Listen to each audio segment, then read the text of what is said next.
Et ça fera sans doute plaisir aux médecins militaires qui sont dans la salle, que sur plusieurs générations, y compris dans ma belle famille, y compris dans ma propre fratrie, je suis le seul à ne pas avoir été militaire.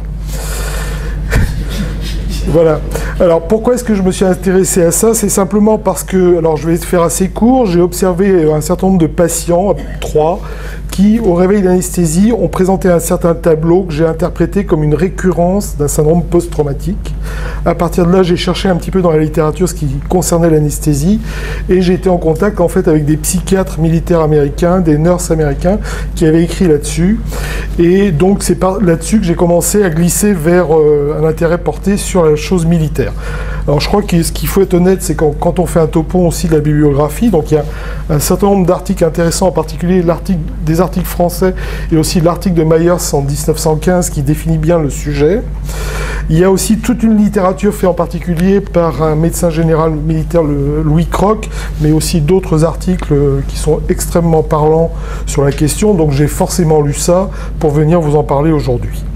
Alors, on sait effectivement que depuis que l'homme sait servir de l'outil qui est là-bas, il est capable de faire ce qui est en bas à droite, mais aussi de réparer un petit peu les choses, puisque vous avez ici une trépanation préhistorique.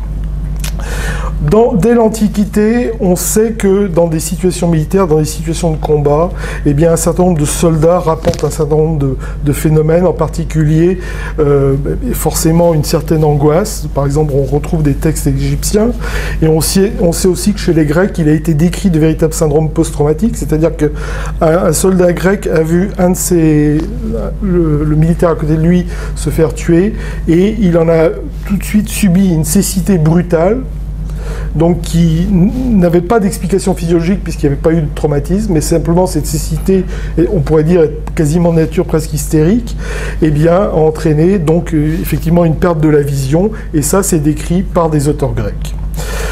Plus près de nous, je dirais dans la période moderne, vers les guerres du XVIIIe et du début du XIXe, on connaît un certain nombre d'expressions qui sont déjà assez parlantes. On parle déjà du vent du boulet, c'est-à-dire qu'on voyait un certain nombre de soldats errer sur le champ de bataille, perdus, traumatisés par le bruit des explosions, et on décrivait aussi ce qu'on appelle la nostalgie, qui était en fait, qui pourrait quelque part se rapprocher un peu du burn-out, puisqu'on voyait par exemple des soldats étrangers, des soldats mercenaires, en particulier suisses, emmenés dans des campagnes lointaines et qui développaient une sorte de mélancolie post-traumatique. Alors, les guerres modernes commencent essentiellement avec la guerre de Crimée, la guerre de sécession, où on rentre, je dirais, dans des conflits quasiment industriels. Et puisqu'on a beaucoup parlé de Morton tout à l'heure dans différents exposés, on rappellera que Morton, en 1846, il était dentiste, et pendant la guerre de sécession, Morton était chirurgien, et il a pratiqué un certain nombre d'actes d'anesthésie et de chirurgie, réalisant bien sûr plusieurs amputations.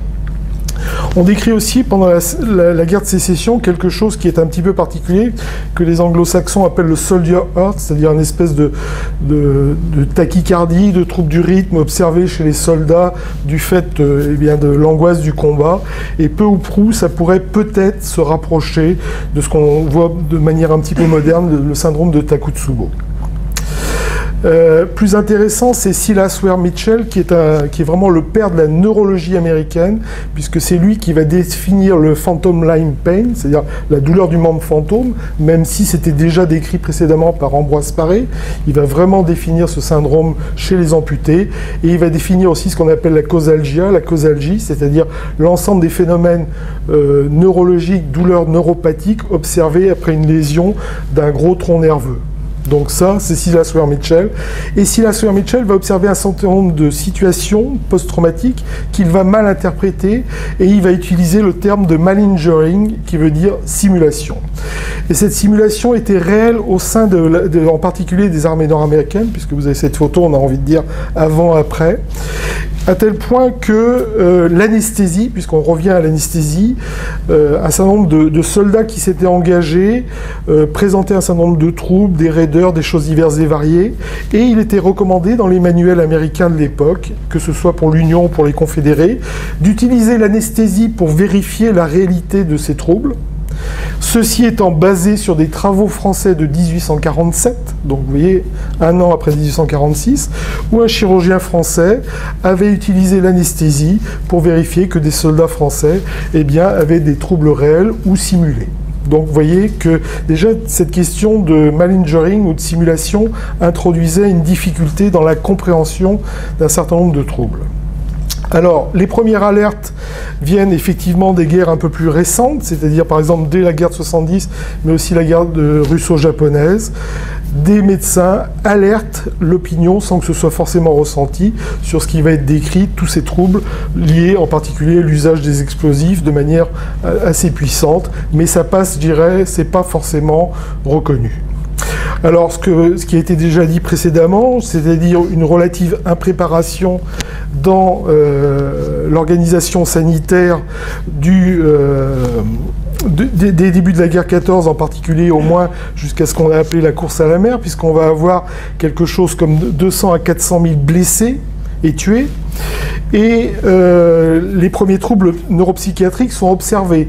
C'est-à-dire qu'au moment du conflit, on a pris tout le monde. C'est-à-dire qu'il n'y a pas eu de triage des gens. Et on va voir un certain nombre de médecins militaires, de soldats hospitalisés pour des problèmes de sevrage alcoolique, pour des décompensations de troubles psychiatriques, etc. Mais un certain nombre de médecins, en particulier sur l'arrière, vont ressentir les choses assez rapidement et vont, en particulier le docteur Jacques Barouc, là, qui va ouvrir à Saint-James-sur-Loire, donc il va transformer l'asile local en un hôpital qui va être dédié aux militaires dès le début du conflit et de manière un peu plus prépondérante à des blessés neurologiques ou psychiques. Alors, bien sûr, on a souligné tous les progrès de la médecine au cours du conflit, c'est-à-dire induits en particulier par le conflit lui-même. Il y a aussi des séquelles, mais on commence à se mettre aussi en place toute la réadaptation de ces grands blessés.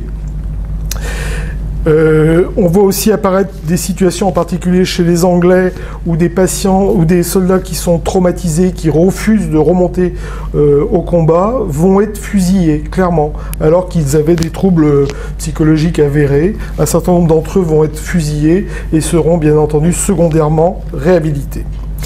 Alors, on va définir en France ce qu'on appelle l'obusite, et ce que Myers va appeler en 1915 le shell shock, c'est-à-dire qu'on va voir des patients qui n'ont pas été forcément eu un traumatisme direct, mais qui ont été sous une explosion, par exemple, de ce qu'on appelait dans les journaux de l'époque les marmites, les différentes bombes qui étaient utilisées dans les guerres de tranchées. Donc des soldats qui ont des présentations relativement assez similaires que vous voyez ici, puis qui vont développer des troubles, en particulier ce film, vous le retrouvez sur YouTube, est assez parlant, où on voit effectivement tout l'aspect tragique, toute la terreur qui habite ce soldat français.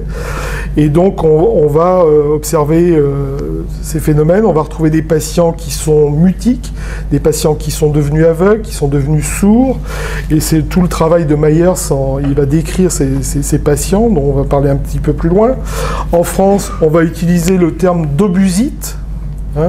On va parler de choc émotionnel, on va parler de syndrome des éboulés, parce que souvent les soldats avaient été enterrés dans les tranchées puis extraits. On va parler de plicaturés, j'ai quelques photos qui sont assez parlantes, et d'autres noms vont être utilisés comme traumatophobie ou névrose de guerre. Ce qu'on peut dire grosso modo, c'est qu'en termes d'obusite, 100 000 à 250 000 hommes, plus ou moins atteints bien sûr, sont passés par les centres militaires français de neuropsychiatrie. Donc on nous a parlé tout à l'heure de l'organisation des hôpitaux. Vous avez un certain nombre de sites actuellement qui s'intéressent en particulier aux hôpitaux de la Première Guerre mondiale, et on s'aperçoit qu'il y avait des hôpitaux partout. Je veux dire, le moindre petit bourg avait son hôpital militaire qui était souvent une maison bourgeoise transformée, un hôtel transformé, donc c'était pas l'organisation sanitaire que nous connaissons aujourd'hui. Donc il avait fallu s'adapter en particulier. Et quand Myers décrit en 1915 le shell shock dans une publication Princeps du 47, Myers travaille dans une résidence de la duchesse de Westminster au Touquet, elle avait donc une résidence qu'elle avait transformée en hôpital militaire. Alors, voilà la présentation des patients. Ce sont des photos françaises où vous avez des patients qui vont développer des contractures, des plicatures qui sont... Voilà. Et effectivement, les médecins militaires auxquels ils étaient confrontés n'avaient pas d'explication, c'est-à-dire que souvent, il n'y avait pas eu de traumatisme direct. La radiologie, pour ce qu'elle était peu parlante. On observait vaguement quelques décalcifications. Et donc, il n'y avait pas d'explication très claire. Et donc, il y avait un petit peu un refus de reconnaître des choses. Myers, par exemple, a fait une étude assez sérieuse. Il a même utilisé l'hypnose, par exemple, pour mesurer le champ visuel des patients qui présentaient des cécités. Donc, il y avait eu vraiment un véritable travail scientifique de Myers à l'époque pour définir le shell shock. Les hôpitaux, ce qui est assez intéressant, c'est que vous voyez, par exemple, il y avait à Londres le National Hospital for Paralyzed and Epileptics, donc qui a été transformé, bien sûr, de facto du fait de la guerre. Vous voyez que, par exemple, 10% des soldats britanniques ont présenté des troubles de type neurasthénie ou shell shock, donc ce qui est quand même assez important. Et vous voyez que quand on reprend les dossiers par exemple de cet hôpital qui est à Londres, vous verrez donc quand on reprend les dossiers, les conclusions de dossiers, donc il y a des choses on retrouve de l'hystérie, on va retrouver des névroses, des psychasthénies, des démences précoces, et même malingering, c'est-à-dire des simulateurs. Et d'ailleurs, ce qui est assez curieux, puisque l'Angleterre, enfin la Grande-Bretagne comme la France à l'époque était une puissance coloniale, et dans ces hôpitaux, et on retrouve un petit peu la même chose en France, je veux dire, il y avait des hôpitaux pour les officiers, des hôpitaux pour la troupe, et des hôpitaux pour les troupes coloniales, et là aussi, en Grande-Bretagne, dans ces hôpitaux, il n'y a que des grands bretons pur beurre, si je puis dire. Il n'y a pas de troupes de l'Empire. Alors, en France, on a eu le grand Babinski, on sait ce qu'on lui doit, puisqu'il est à la fois l'élève et je dirais un peu le liquidateur de Charcot sur la question de l'hystérie. Et Babinski jouait un rôle, il a interprété l'ensemble de ces troubles comme une forme d'hystérie. Et je crois que ça a été un peu l'aspect négatif de cette prise en charge en France. Il a défini ça comme utilisé le terme de pitiatisme, c'est-à-dire en grec je persuade, je guéris. Il a dit c'est de l'hystérie et il faut le considérer comme tel.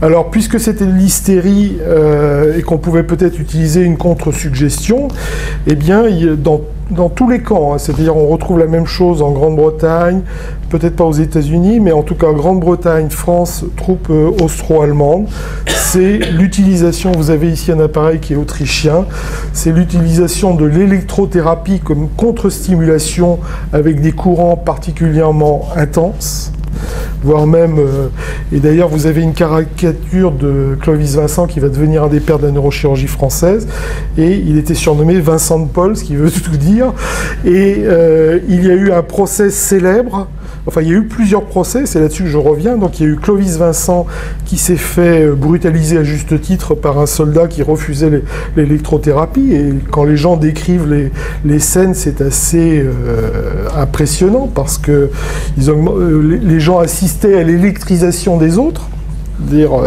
on faisait ça en bande, donc il y avait les grandes... c'est pas de... Et donc, un soldat non seulement refusé de subir, mais il a cogné Clovis Vincent. Et Clovis Vincent, il y a eu un procès, donc il y a eu toute une campagne nationale là-dessus. Et là-dessus, Clovis Vincent a demandé à être muté au front. Bon. Autre individu préoccupant, et non des moindres, c'est Gustave Roussy. On reste dans le même ordre d'idée que Clovis Vincent, c'est l'application de l'électrothérapie. Et Gustave Roussy fait encore plus fort parce que lui, il dénonce nommément, alors on est en mai 1918, nommément à l'autorité militaire, 4 militaires qui refusaient de se laisser appliquer l'électrothérapie. Et donc ces militaires ont été jugés, etc. Bon, il y a eu là aussi toute une campagne d'opinion, mais ce n'est pas non plus à la gloire de Gustave Roussy, dont on sait tout le mérite par ailleurs pour d'autres choses. De manière assez intéressante, c'est le témoignage de Louis Maufray, qui est un un jeune étudiant proche de l'internat, donc quand il est incorporé en août 14 et il va aller jusqu'en 1919. Je dois dire qu'il est moins optimiste que vous sur l'organisation du service sanitaire des armées, enfin, quand on reprend les textes, parce que les médecins militaires étaient vraiment soumis à l'autorité militaire proprement dit, et donc il va décrire un certain nombre de situations où on va poster son poste de secours avancé pas au bon endroit, malgré ses demandes précises, alors que c'est quelqu'un qui a été décoré, il a eu non seulement la Croix de guerre, mais avec 5 citations, donc ce qui est exceptionnel pour un médecin à l'époque. Et il va donc décrire effectivement combien de fois il va réclamer à l'autorité militaire de mieux placer son poste de secours parce que les soldats ne viennent pas, ou etc. etc. Et il décrit très, très clairement des cas de shell shock. Il rapporte par exemple le cas d'un sergent qui a été qui a été pris dans un bombardement, qui a été projeté en l'air, qui est descendu complètement déshabillé et qui s'est mis à hurler, qui voulait tuer tout le monde dans la tranchée, donc il a fallu l'attacher. Et donc là, on est dans une description, il y a une description aussi d'un soldat russe complètement inerte après un bombardement, voilà. Et lui-même, Louis Maufray, va subir au cours d'un de ces bombardements de tranchées une commotion cérébrale, il va se retrouver amnésique quasiment une douzaine d'heures. Et il décrit des choses assez intéressantes, c'est-à-dire qu'ils sont pris dans l'ouvrage de Froid de Terre près de Douaumont, où ils vont subir un bombardement permanent sur l'ouvrage pendant 24 heures, et il raconte que les hommes s'endorment réellement sous le bombardement, du fait de... truc.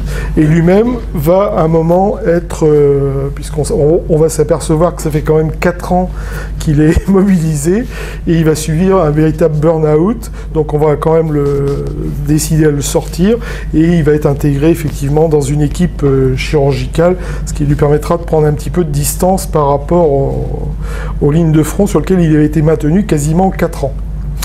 Alors, il faut souligner l'action positive du général Adrian, qui est un général qui a quand même rendu service aux soldats pendant cette guerre, puisque c'est pas lui qui a conçu le casque Adrian qui porte son nom, mais en tout cas c'est lui qui l'a commandé, qui l'a généralisé, etc. Il a construit aussi les fameuses baraques Adrian qui ont pu servir aussi pour les antennes chirurgicales. Et il faut quand même voir qu'à partir de l'introduction du casque Adrian, eh bien le taux de blessure à la tête significativement diminue, donc ça c'est quand même un élément positif pour la troupe. Alors, je passe brièvement sur Freund et Ferenczi, je reviendrai sur eux dans la deuxième partie de l'exposé en septembre. Freund et Ferenczi étaient mobilisés pendant la guerre 14, mais en face.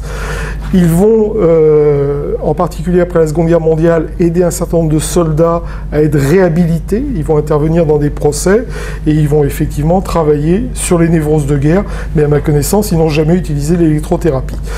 Autre chose intéressante, c'est l'entrée en guerre des États-Unis. Vous savez que les États-Unis avaient envoyé sur différents fronts des ambulanciers qui ne devaient pas faire que de l'ambulance, mais au moins ça permettait de savoir ce qui se passait sur place.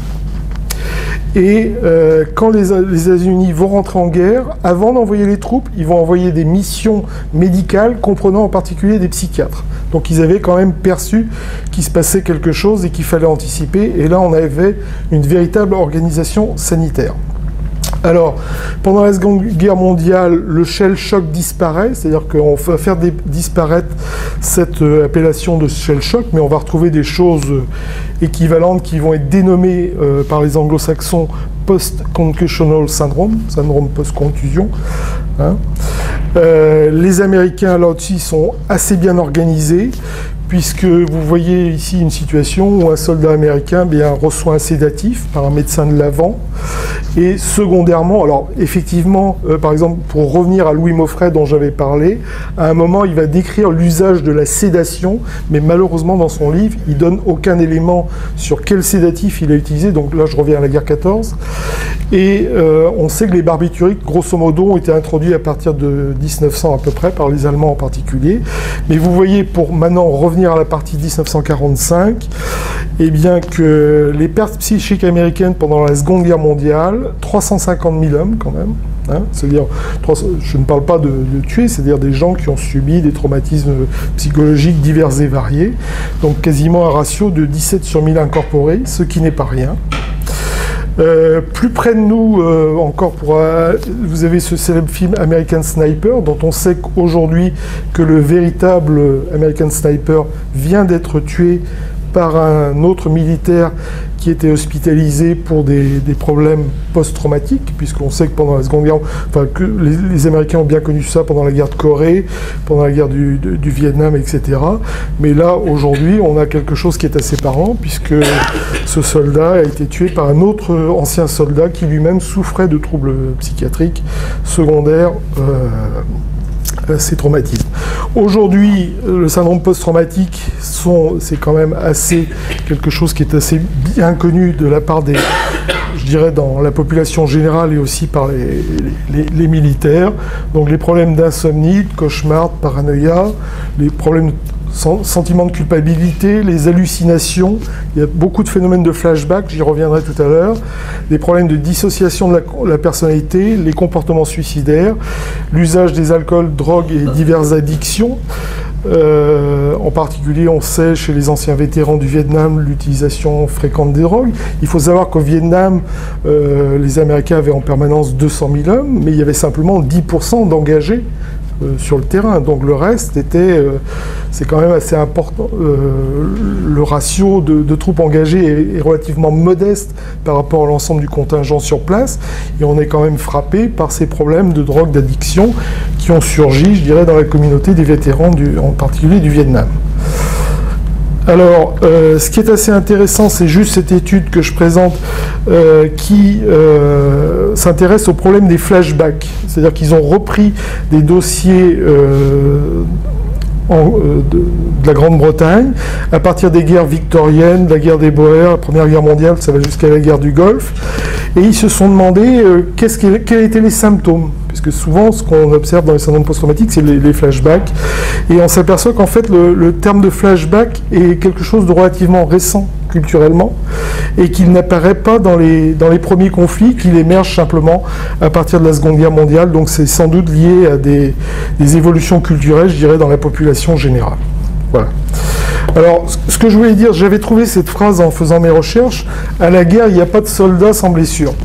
Il se trouve que j'avais dans mon entourage proche, puisque j'ai dit tout à l'heure que j'étais le seul à ne pas être militaire, quelqu'un qui avait été en particulier, ça c'est l'entrée des troupes françaises à Colmar en 1945, et qui avait passé un certain temps avec ce genre de véhicule, et pour qui la guerre avait été une aimable balade, je dirais, de la Libye à l'Autriche. Et j'ai posé la question de ces traumatismes psychologiques chez les soldats, et très curieusement, là j'ai vu ressortir des choses qui n'avaient jamais été dites avant, et qu'en particulier des situations qui étaient décrites à distance étaient très très personnelles, quoi. Voilà. Donc, ce que j'ai à dire sur le sujet.